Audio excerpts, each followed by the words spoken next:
दोस्तों, कहानी शुरू करने से पहले कमेंट में नमो बुद्धाय लिखकर वीडियो को लाइक जरूर करें। तो चलिए शुरू करते हैं इस कहानी को।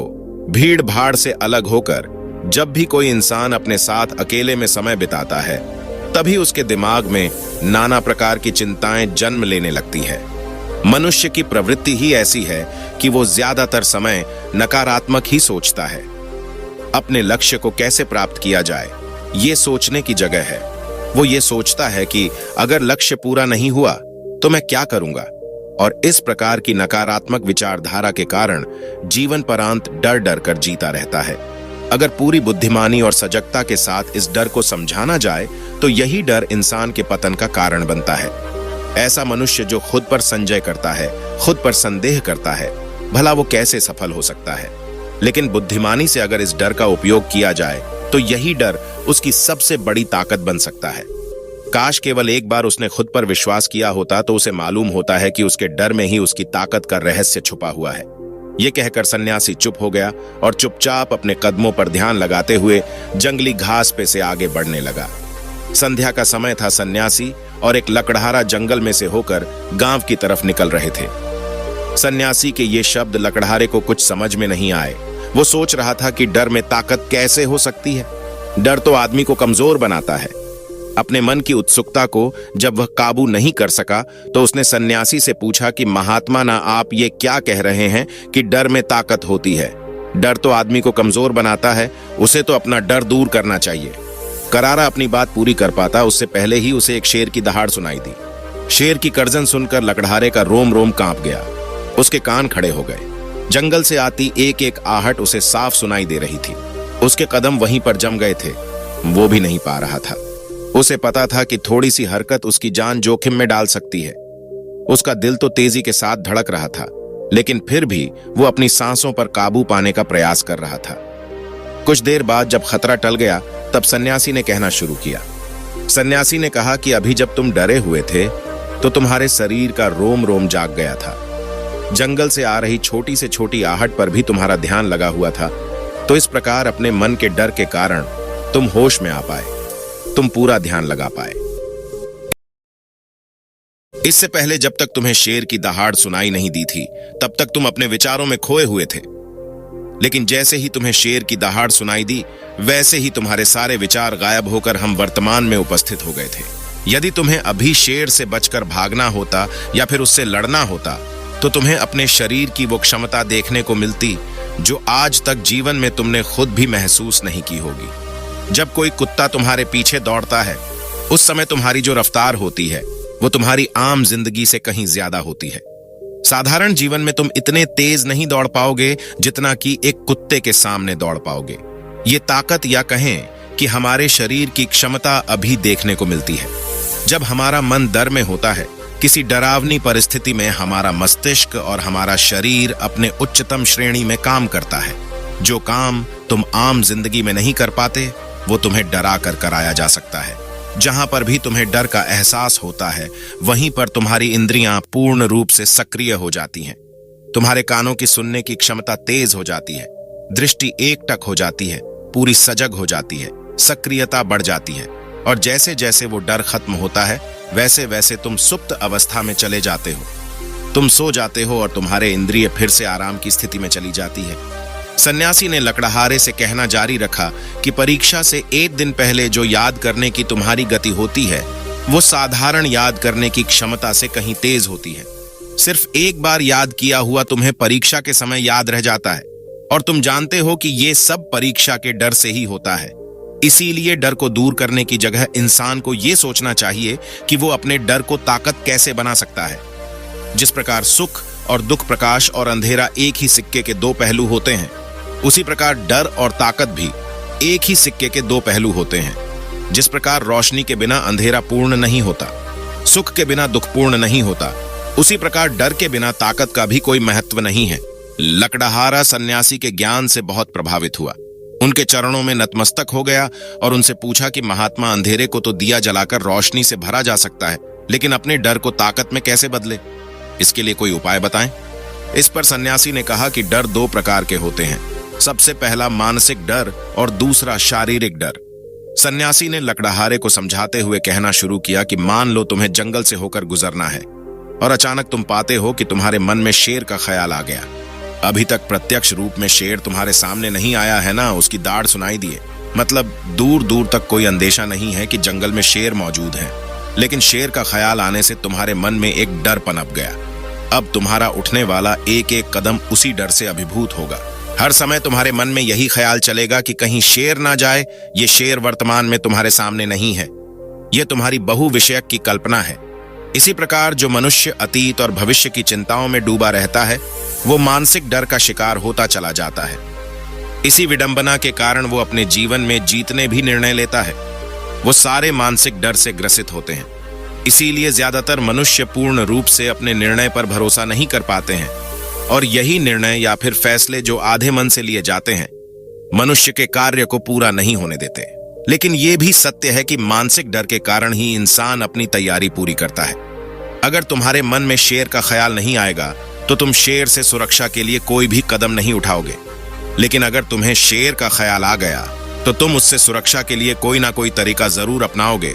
तो इसीलिए मानसिक डर बेकार नहीं होता, वो आपकी सुरक्षा को और ज्यादा मजबूत भी करता है। लेकिन समस्या तब शुरू होती है जब आप चाहकर भी कुछ नहीं कर सकते, लेकिन उसके बावजूद आप मानसिक डर झेल रहे होते हो। उदाहरण के लिए कुछ मनुष्य हमेशा ये सोचते रहते हैं कि उन्हें कोई बीमारी ना हो जाए, कहीं उनके साथ कोई दुर्घटना घट जाए, कहीं उनके साथ कोई धोखा ना कर दे। लेकिन इन सब घटनाओं पर उनका कोई जोर नहीं होता है, ये उनके हाथ में नहीं होता है। अगर दुर्घटना होनी होगी तो होगी ही, अगर बीमारी होनी होगी तो होगी ही। अच्छा खान पान और अच्छी दिनचर्या का पालन करने के बाद भी अगर कोई मनुष्य बीमार हो जाता है तो ये उसके नियंत्रण के परे की बात है। अपनी तरफ से उसने पूरी कोशिश की और यही उसका कर्तव्य था। उसमें कोई कुछ क्या कर सकता है। जो घटनाएं इंसान की पहुंच के परे होती है, वो उनसे भी परेशान होता रहता है, उनसे भी उसका मन घबराता रहता है, और यही मानसिक डर उसके पतन का कारण बनता है। और यही मानसिक डर अगर सही तरीके से इस्तेमाल किया जाए तो मनुष्य समझदार और अनुभवी कहलाएगा। जो इंसान ये सोचता है कि कांटे सिर्फ दर्द देने के लिए ही बने हैं, वो ये भूल जाता है कि कांटे ही फूलों की रक्षा करते हैं।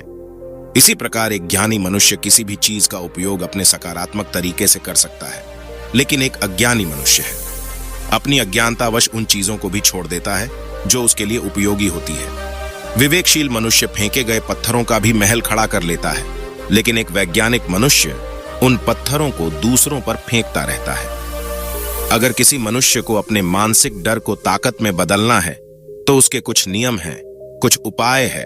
सबसे पहला उपाय, अपने विचारों का निरीक्षण। अगर हम अपने जीवन में अपने विचारों का निरीक्षण करेंगे तो हम पाएंगे कि ज्यादातर विचार हमारे काल्पनिक होते हैं, और इसीलिए जो डर उन विचारों के कारण पनपता है वो भी काल्पनिक होता है। ज्यादा सोचने वाले लोगों को जब सोचने के लिए कुछ नहीं मिलता तो वो निरर्थक बातों के बारे में सोचने लगते हैं, और वो बेकार के विचार उसे तो परेशान करते ही हैं, साथ के साथ उसके परिजनों को, उसके सगे संबंधियों को भी परेशान करते हैं। इसीलिए ज्यादा सोचने वाले लोगों को यह समझना चाहिए कि मन में उठ रहे तमाम विचारों में से काम के विचार कौन से हैं और बेकार के विचार कौन से हैं। जो निरर्थक विचार हो उन्हें दूर करते जाओ, और जो सार्थक विचार हो उनको गहराई से सोचना शुरू करो। तभी तुम्हारी समस्याओं के, तुम्हारी उलझनों के उपाय निकलेंगे। मानसिक डर को दूर करने का दूसरा उपाय है उसका सामना करना। इसका मतलब यह नहीं है कि तुम शेर के सामने जाकर खड़े हो जाओ, बल्कि इसका मतलब यह है कि पूर्ण सुरक्षा के साथ तुम जंगल में जा रहे हो। यदि जंगल में जाना बहुत आवश्यक है तो तुम शेर के डर से अपने घर पर नहीं बैठ सकते हो। इसी प्रकार मनुष्य के जीवन में बहुत सारे डर होते हैं, जैसे कि परीक्षा का डर, लक्ष्य ना पाने का डर, झूठ बोलने का डर, सच के पता लग जाने का डर, अपनों को खो देने का डर, दुर्घटना हो जाने का डर। लेकिन जैसे जैसे समय के साथ इन डरों का सामना किया जाता है, वैसे वैसे ये डर जीवन से दूर होते चले जाते हैं। अगर तुम इनसे बचने का प्रयास करते हो तो ये जीवन भर तुम्हें सताते रहेंगे। ये तभी दूर हो सकते हैं जब तुम इनका सामना करो। कुछ लोगों को तो दूसरों के सामने खुलकर बात करने में भी डर लगता है। ऐसे लोगों को अनजान लोगों से बात करनी चाहिए। जितना ही वो लोगों से बात करेंगे उतना ही उनके मन का डर दूर होता जाएगा। मानसिक डर को ताकत में बदलने का तीसरा उपाय है अपने डर को स्वीकार करना। बहुत से लोग अपने जीवन में अपने डर को स्वीकार ही नहीं कर पाते। अगर आप उनसे पूछेंगे कि उन्हें किस चीज से डर लगता है तो वह साफ इनकार कर देंगे कि उन्हें किसी चीज से कोई डर नहीं लगता। लेकिन दूसरों की नजरों में ऊंचा उठने के लिए ये झूठ उन्हें बहुत महंगा पड़ता है। अगर वो अपने डर को स्वीकार करना नहीं सीखेंगे तो वो जीवन पर्यंत उस डर से मुक्त नहीं हो पाएंगे। इसीलिए समझदारी इसी में है कि अपने डर को स्वीकार कर लिया जाए। अगर आपको किसी चीज से डर लगता है तो किसी से शर्माने की या झिझकने की जरूरत नहीं है। हर मनुष्य को, हर इंसान को किसी ना किसी चीज से डर लगता ही है और आप पाएंगे कि जैसे ही आप अपने डर को स्वीकार करते हैं वैसे ही आपका डर खत्म होना शुरू हो जाता है। और जितना ही आप अपने डर को छुपाने की कोशिश करेंगे आपका डर उतना ही मजबूत होता चला जाता है। ये सारे तरीके तुम्हारे मानसिक डर को दूर कर सकते हैं, लेकिन शारीरिक डर को दूर करने के लिए तुम्हें दूसरे तरीके अपनाने होंगे। सबसे पहले ये समझो कि शारीरिक डर कौन सा होता है। मान लो तुम किसी जंगल से गुजर रहे हो और अचानक तुम्हारे सामने शेर आ जाता है। तुमने पहले नहीं सोचा था कि शेर तुम्हारे सामने आ सकता है, लेकिन जब वो तुम्हारे सामने आता है तो तुम्हारी सारी शारीरिक गतिविधियां शिथिल हो जाती है। तुम्हारी सांसें अटक जाती हैं, मस्तिष्क काम करना बंद कर देता है और तुम्हारा दिल तेजी के साथ धड़कने लगता है। तो इसीलिए जब बिन सोची बात हमारे साथ घटित होती है तो हमारा शरीर उस डर को महसूस कर पाता है और वही शारीरिक डर कहलाता है। ऐसे समय में शारीरिक डर को दूर करने के कुछ उपाय हैं, कुछ तरीके हैं। सबसे पहला उपाय तो यही है कि अपने ऊपर संयम रखें। जब किसी मनुष्य के साथ बिन सोची बात घटती है तो सबसे पहले उसका संयम टूट जाता है और संयम टूटने के साथ उसका मस्तिष्क काम करना बंद कर देता है और इसी वजह से सोचने और समझने की प्रक्रिया भी रुक जाती है, क्योंकि हमारा शरीर उसी प्रकार कार्य करेगा। इस प्रकार हमारा मस्तिष्क उसे निर्देश देगा। अगर मस्तिष्क की सोचने समझने की शक्ति खत्म हो गई तो हमारा शरीर भी शिथिल हो जाता है। तो इसीलिए अगर कठिन समय में मनुष्य अपने ऊपर संयम रखता है तो उसका मस्तिष्क सही तरीके से काम करता है और वो सही निर्णय लेकर उस परिस्थिति से तत्काल बाहर आ सकता है। यहाँ पर दूसरा उपाय समझने का ये है कि जीवन में कुछ भी घटित हो सकता है। जीवन बड़ा चमत्कारिक होता है, वो हमारी सोच के अनुरूप नहीं चलता, बल्कि उसमें कुछ भी हो सकता है और यही जीवन की खूबसूरती होती है। अगर आपको आज ही पता चल जाए कि आने वाले 10 साल तक अब क्या कर पाएंगे तो आपकी जीवन में से रुचि खत्म हो जाएगी। लेकिन अगर जीवन एक रहस्यमयी किताब की तरह बना रहेगा तो आप अपने जीवन से कभी नहीं थकेंगे। आपका जीवन आपको आश्चर्यचकित करता रहेगा। इसीलिए यह समझो कि जीवन में कुछ भी घटित हो सकता है, तुम्हारी सोच से परे भी घटित हो सकता है। इसीलिए कुछ अनुमान मत लगा लेना।